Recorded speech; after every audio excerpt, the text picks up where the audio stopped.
아메리카 대륙에 서식하는 물거북들은 강력한 이빨을 갖고 있습니다. 거북이가 여러 개의 이빨이 있다는 설정 자체가 말이 안 될 것 같지만 실제로 날카로운 이빨을 갖고 있습니다. 특히 늑대 거북과 같은 스네핑 거북류들은 엄청나게 큰 머리와 강력한 목근육이 있어서 악어 100가죽도 잘라내버립니다. 이 거북류들의 호전성은 상상을 불허합니다. 대부분의 동물들은 사람을 만나면 도망치거나 숨으려 하지만 스네핑 거북들은 타고난 유전자가 전투용 버전입니다. 이 녀석들은 주인을 알아보지 못하므로 자칫 핸들링을 하다가 물릴 위험이 있습니다. 특히 거북 등까지 목이 넘어갈 정도로 길게 뻗을 수 있으므로 이 거북을 만질 때는 주의해야 합니다. 대부분 소형 거북이라고 얕보고 거북의 등을 잡고 들어올리는데 거북이가 저런 식으로 손을 물어버립니다.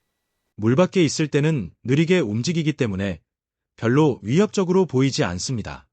그러나 엄연히 본능적으론 살인기계입니다. 이들이 큰 머리와 강한 목근육을 갖게 된 것은 이들이 살고 있는 늪지대가 악어와 악어를 닮은 가아핏이라는 물고기가 가득하기 때문입니다. 이들과 싸워 이기려면 두꺼운 피부와 강한 목, 그리고 큰 머리에서 나오는 악력이 있어야 합니다. 그뿐만 아니라 늦바닥을 기어다니는 개와 조개의 단단한 등껍질을 부셔서 잡아먹습니다. 이 녀석들은 물고기뿐만 아니라 죽은 동물의 썩은 시체도 먹을 수 있습니다. 늪지대의 청소동물 역할을 합니다. 다 큰 늑대거북은 35kg이나 나가기 때문에 호수를 건너는 동물을 직접 잡아먹기도 합니다.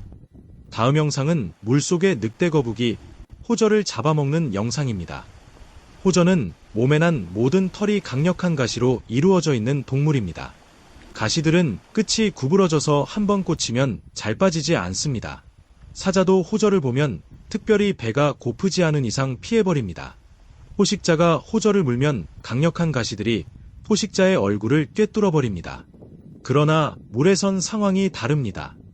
호저의 강력한 가시들은 물에서 아무런 소용이 없습니다.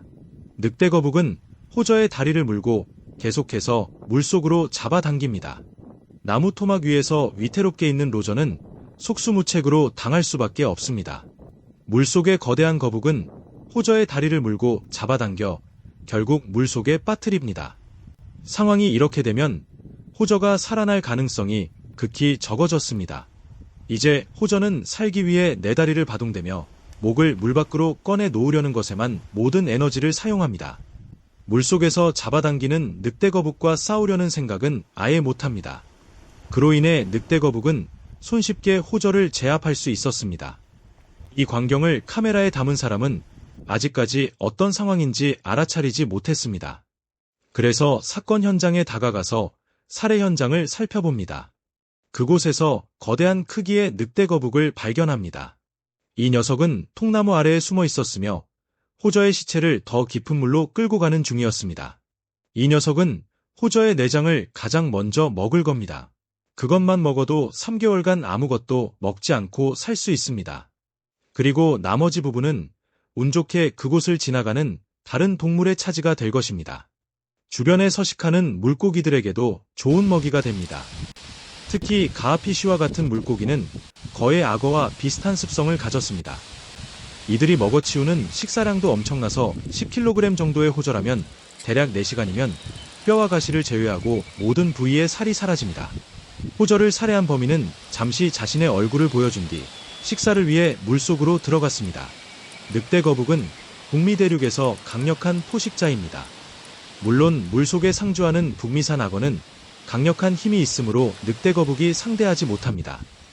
악어들은 종종 늑대거북을 입에 물고 등껍질을 부셔서 잡아먹기도 합니다.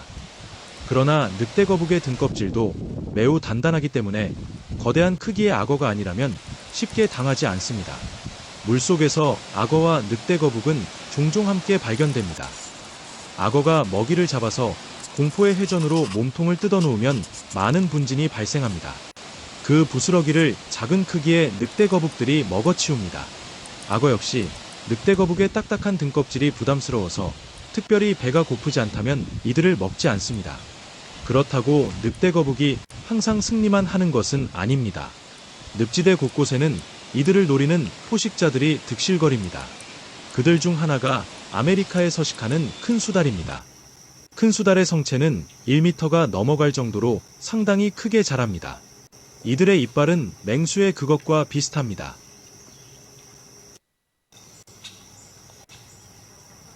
큰 수달은 아프리카에 서식하는 벌꾸로소리와 친척지간입니다. 족제비과 동물들은 환경 적응을 잘하여 모든 대륙에서 성공적으로 정착해 살고 있습니다. 이들은 굉장히 다채로운 친척들을 거느리고 있습니다. 아프리카의 벌꾸로소리뿐만 아니라 우리나라의 담비, 북미 대륙의 울버린도 족제비과 동물입니다. 수달과 해달도 족제비과입니다. 큰 수달의 날카로운 송곳니는 거의 3cm나 되어서 다른 작은 동물에게는 거의 단검 수준입니다. 늑대 거북을 발견한 큰 수달은 거북의 앞발과 뒷다리를 집중적으로 물어뜯었습니다. 그리고 사지의 신경을 끊어버리려고 노력하고 있습니다. 늑대 거북이 저항하려고 해도 자신의 약점을 잘 알고 공격해 오므로 도망가질 못합니다. 늑대 거북의 천적은 큰 수달입니다. 수달은 늑대 거북을 뒤집어 놓고 다시 공격을 계속합니다. 늑대 거북이 발버둥 쳐봐도 다리 쪽을 공격하므로 수달의 공격을 막아내지 못합니다. 수달이 계속해서 공격하면서 늑대 거북의 신경이 끊어져 버렸고 늑대 거북은 공격자의 위치가 어디인지도 알지 못하는 상태가 되어갑니다. 늑대 거북의 저항은 계속되고 있지만 점점 몸이 마비되어 가고 있습니다. 수달은 늑대 거북의 몸을 여러 번 뒤집어서 상태를 살펴봅니다. 늑대 거북이 저항할 힘이 얼마나 남았는지 알아보기 위한 것입니다. 거북은 사지가 마비되어 다리를 오므리지 못하고 있습니다. 다리가 쭉 펴진 상태로 마비되어 버렸고 마리만 계속해서 상대를 물려고 하지만 수달이 영리하게 계속해서 피하고 있습니다. 수달은 늑대 거북이 거의 움직이지 못한다는 걸 알자 조용히 식사를 즐길 수 있는 곳으로 거북을 데려갑니다. 늑대 거북은 소리를 지르지 못하므로 주변을 소란스럽게 하지 않습니다. 거북은 혼자서 고통을 삭히고 있습니다. 수달은 늑대 거북을 구석으로 끌고 가서 거북의 아랫배를 갈라내고 내장부터 먹어치웁니다. 잔인한 광경이지만 자연계의 약육강식은 굉장히 무서운 순환 시스템입니다. 아무도 큰 수달을 말리지 않습니다. 한국에선 늑대 거북을 사육하는 것이 금지되어 있습니다. 이웃 국가인 일본은 늑대 거북이 번식하여 큰 문제가 되고 있다고 합니다.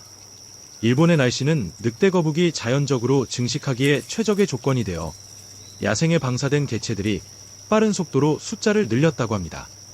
일본은 늑대 거북을 생태 교란종으로 지정하고 제거하고 있지만 완전히 적응하여 박멸이 쉽지 않다고 합니다. 다음은 마타마타 거북에 대해 알아보겠습니다. 마타마타 거북은 남미 아마존에 서식하는 물거북입니다. 나뭇잎처럼 생긴 머리와 큰 입이 특징으로 먹이를 물과 함께 빨아들이는 식으로 사냥을 합니다. 마타마타 거북은 이빨이 없어서 사람을 물지 못합니다. 그래서 안전하게 키울 수 있는 거북 종류로 수명도 길어서 20년을 살 수 있습니다. 기괴한 모습으로 인해 사람들이 애완용 거북으로 많이 매입합니다. 하지만 10년쯤 지나면 등갑 길이가 40cm이고 전체 몸 길이는 최대 70cm, 무게는 21kg까지 나가는 대형 거북으로 성장합니다. 늑대 거북보다도 크게 자라는 종입니다. 활동성이 매우 낮아서 한자리에서 거의 하루 종일 지내다시피 합니다. 그래서 아주 좁은 장소에서 사육이 가능합니다. 또한 먹이 사냥에 적극적인 반응을 보이는 종도 아니라서 먹이 먹는 장면 자체를 보기 힘듭니다. 그저 물고기들을 넣으면 시간이 갈수록 한 마리씩 사라지는 것을 통해 먹었는지 안 먹었는지를 알 수 있을 뿐입니다. 그러나 기괴한 모습으로 사람들에게 신비감을 주는 동물입니다. 마타마타 거북을 사육하는 사람들은 작은 어항에 물고기와 거북만 넣어놓습니다. 그 외에 히터라든가 정수장치를 사용하지 않습니다. 마타마타가 사는 곳이 늪지대이고 3급수 정도입니다. 그래서 전기 정수장치가 없어도 10일에 한 번씩 물을 갈아주면 건강하게 잘 자란다고 합니다. 이렇게 하면 유지관리비가 거의 들어가지 않습니다. 사료도 잘 먹기 때문에 생먹이와 사료를 혼용하면 좋습니다. 마타마타 거북은 거래가 매우 활발하기 때문에 수입해서 들어오면 빠르게 물량이 소진된다고 합니다.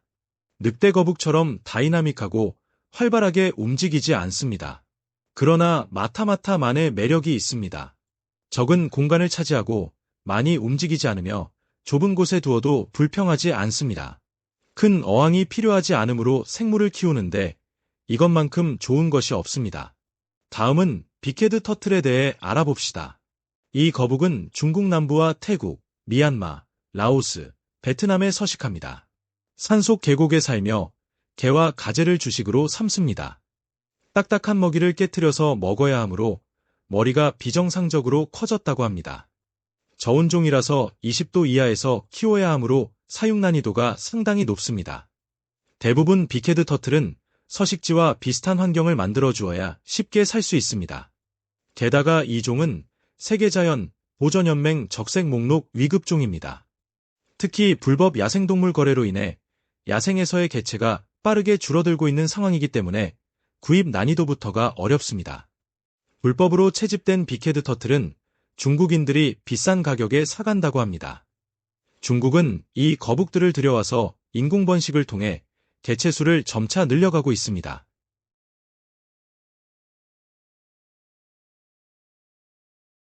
다음은 악어거북입니다. 이 녀석들은 악어거북과 함께 스네핑 거북의 대표종입니다. 미국 남부의 플로리다와 텍사스에 서식하며 엄청나게 크게 성장합니다. 둥에 세 줄의 용골이 있으며 몸무게가 100kg 이상으로 자라기 때문에 애완동물로 키우다가 중도에 포기하는 사람이 많습니다. 무는 힘은 하이에나보다 높다고 합니다.